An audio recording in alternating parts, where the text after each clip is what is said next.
その通りだ。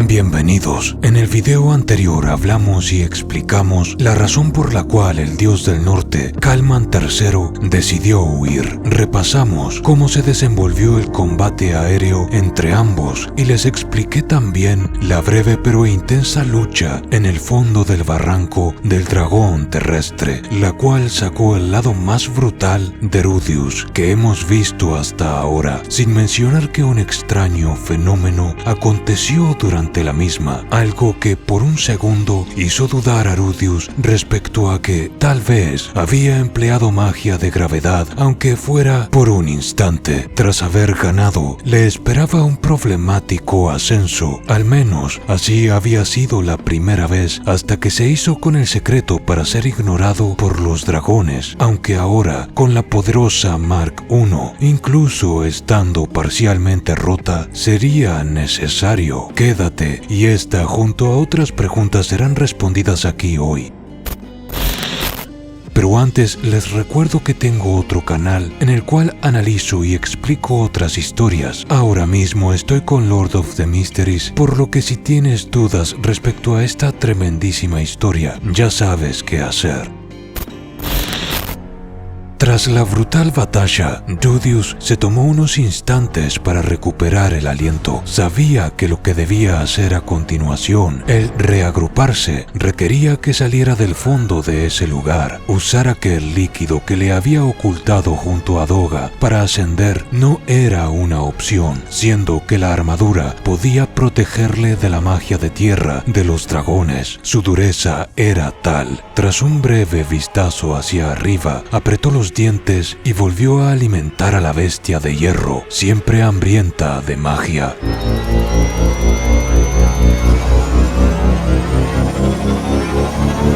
De tal forma, la escalada comenzó. Los dragones le atacaron, por supuesto, pero los proyectiles se hacían añicos contra el acero, dejando un rastro de chispas tras el impacto. Mientras subía lentamente con un pilar de tierra a modo de ascensor, Rudius simplemente tanqueó los ataques, ocasionalmente derribando a algún que otro dragón que se abalanzaba hacia él.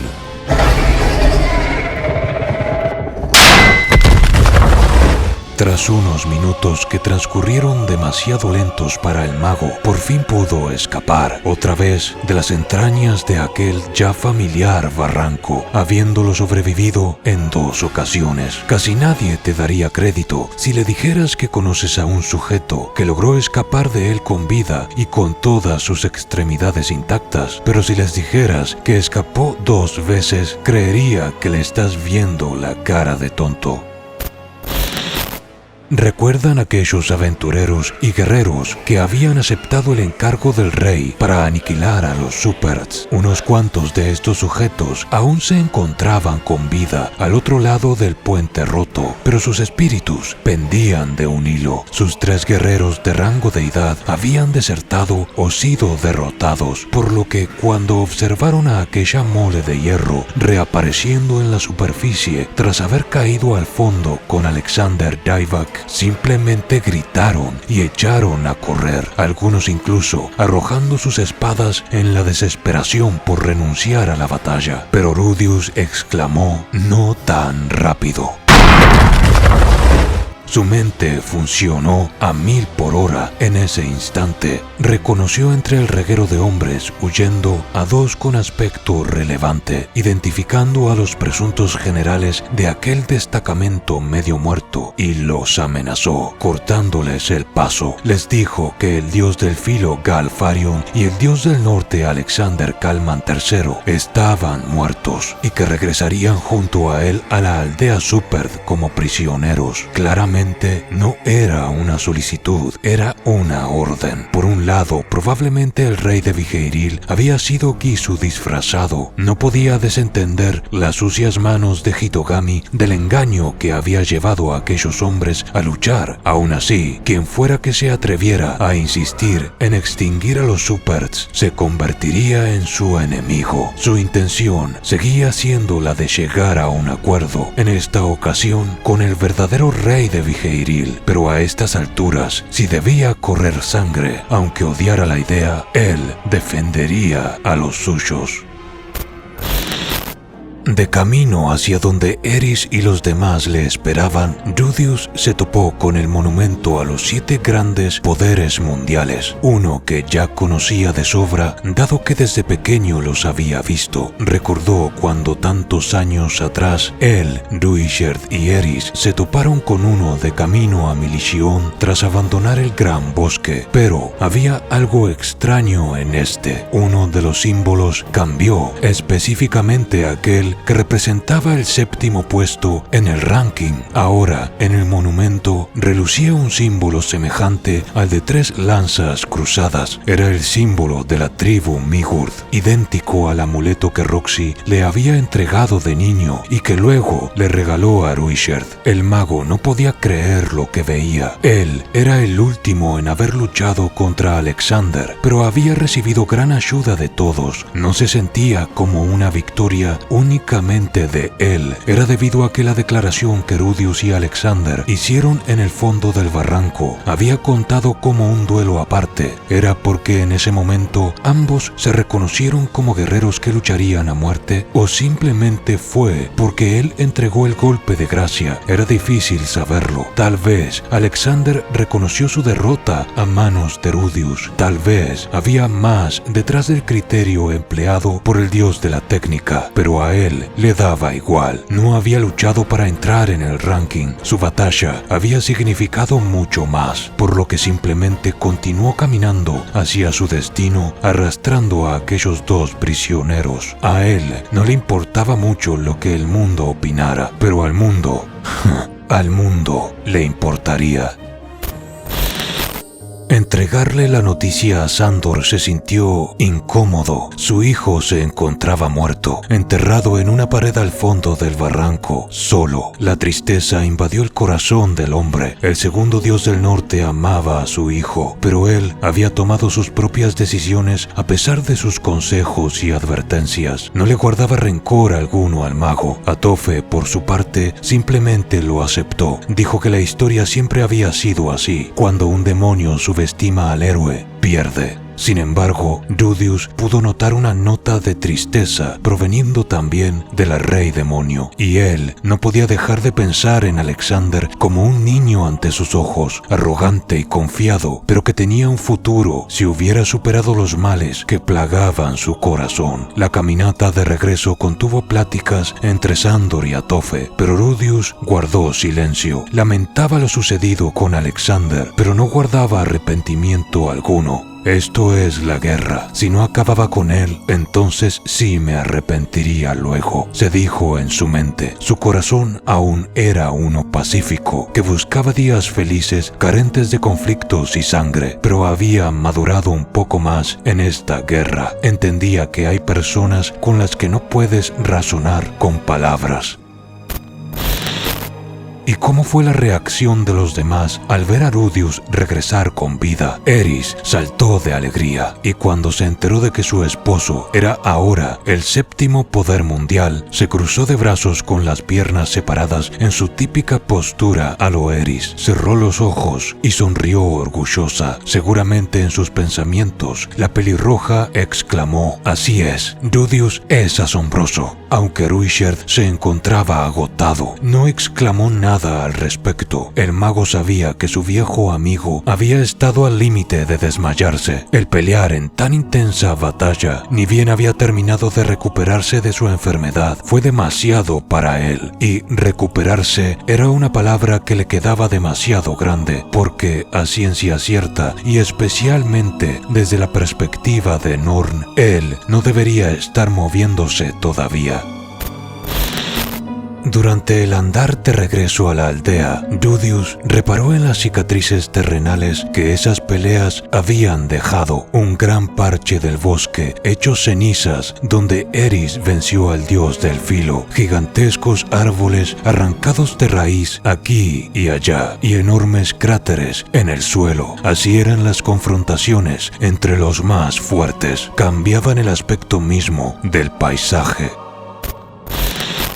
Tras unos cuantos minutos, finalmente se encontraron con Doga y Sanova. Ellos estaban en el sitio donde se habían desplomado en medio de la batalla anterior. Doga los saludó, pero Sanova seguía tirado sobre la hierba. El mago exclamó su nombre 1, 2, 3 veces, pero nada. Por un instante, su corazón se detuvo. No podía ser Sanova. ¿Estaba él acaso muerto? Rudius gritó su nombre, pero aún así, nada, hasta que Eris se acercó y le pateó la cara. «Levanta tu trasero, regresamos a casa», le gritó. Efectivamente, Sanova seguía con vida, pero, aunque sí alivió al mago, a él no le hacía gracia la situación. No conseguía calmarse al 100%, porque él sabía bien lo que nadie se atrevía a decir. Sanova, aun siendo un mico, podía morir. Atofe podría acabar con él. Casi lo hace en el continente demoníaco años atrás, cuando estuvo a punto de golpearle con su técnica definitiva del estilo del dios del norte. El haberse enfrentado al dios ogro, incluso con la ayuda de un emperador del norte como Doga, hubiera acabado con ambos bajo tierra si la batalla hubiera continuado un par de minutos más, sin mencionar que, en el diario del futuro, de entre todos los seres queridos de Rudius que habían sido ejecutados, Sanova era uno de los tantos que encontró un final terrible. No era invencible. En el camino, la Rey Demonio le explicó cómo había llegado a tiempo hasta allí, aunque su explicación era confusa y empleaba demasiados efectos de sonido, pero en resumidas cuentas, conocía la ubicación de uno de los círculos de teletransportación olvidados de la guerra del dios demonio Laplas. De repente, el dulce aroma que despedía Eris arrastró sus pensamientos al dormitorio, a una cama caliente, a una actividad que había estado ausente por el mayor tiempo en toda su vida desde que se casó con Sylphie, pero se obligó a concentrarse en el ahora. La batalla no había terminado aún. El dios ogro había huido, no había sido derrotado per se. Gisu andaba por ahí haciendo de las suyas y la red de comunicación que tan minuciosamente Rudius y compañía habían trabajado muy duro para crear se encontraba hecha a pedazos. Sin círculos de teletransportación funcionales y las piedras de comunicación litográficas desconectadas entre sí, si bajaban la guardia, estarían acabados.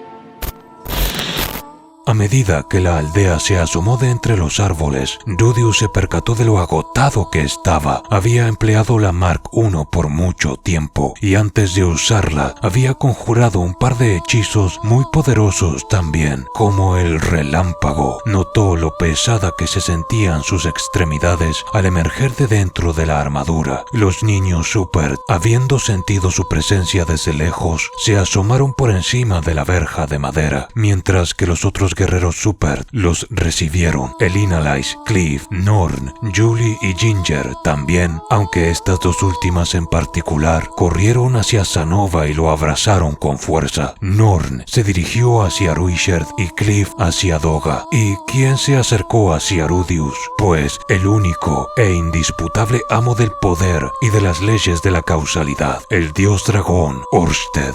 Rudius, has ganado. Sí. Hemos ganado. Casi como si fuese una procesión de discípulo y maestro, Rudius le entregó la indiscutible prueba de la victoria, la espada más poderosa del mundo, la enorme Kajagut. Orsted sujetó el espadón maldito e inmediatamente sintió su poder.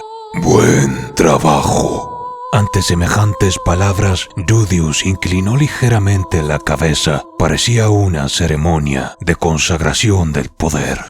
Eris, detrás, finalmente tenía la posibilidad de abrazar a su amado, ya libre de la prisión del acero de la Mark I. Ella saltó hacia él y el contacto de sus pechos, la fuerza de sus brazos, el aroma de su cabello, le devolvió a Rudius el vigor de la lucha.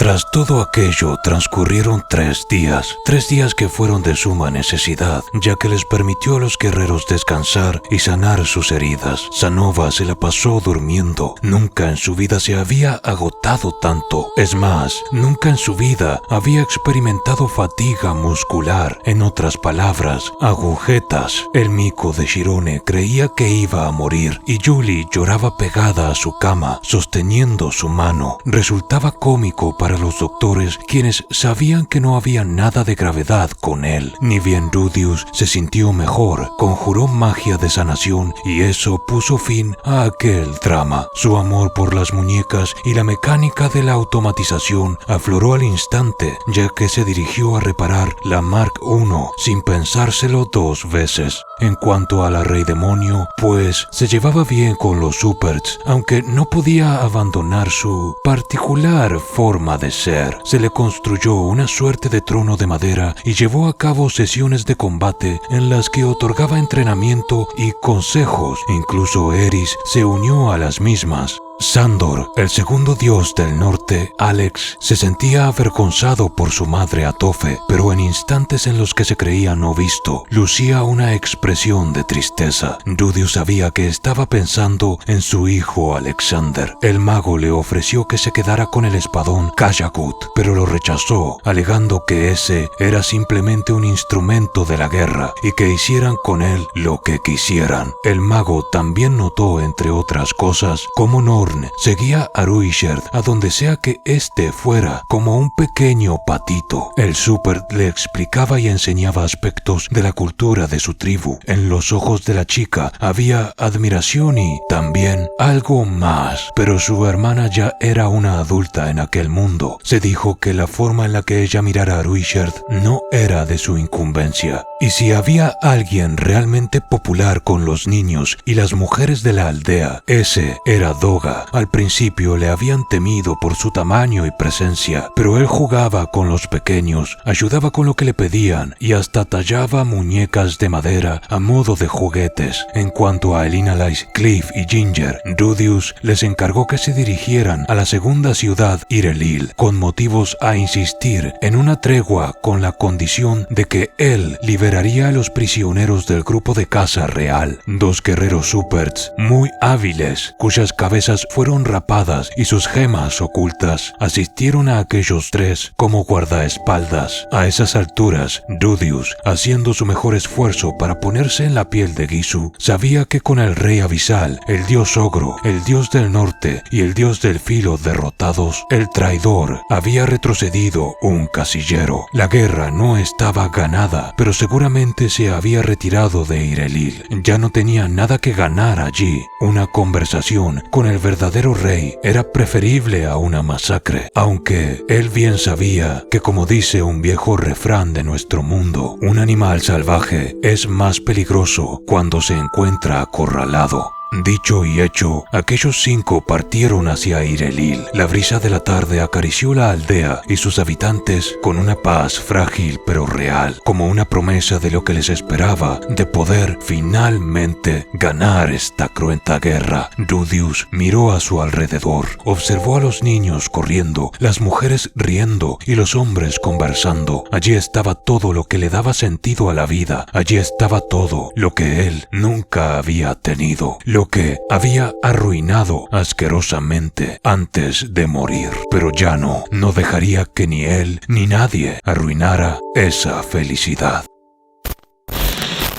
Estos videos son posibles por el apoyo de los miembros, quienes tienen acceso anticipado a los mismos días antes y a las estrambóticas y tremebundas donaciones de El Charro, Eros Lescano, Melvin Vega, Zadkiel, Locotron, Hamstervin, Tomás Koch, Negro Curo, Levi Bojorques, Ángel 19, Jesús Palestina, Erika Yestas, Daniel Jurado Rodríguez y José Luis.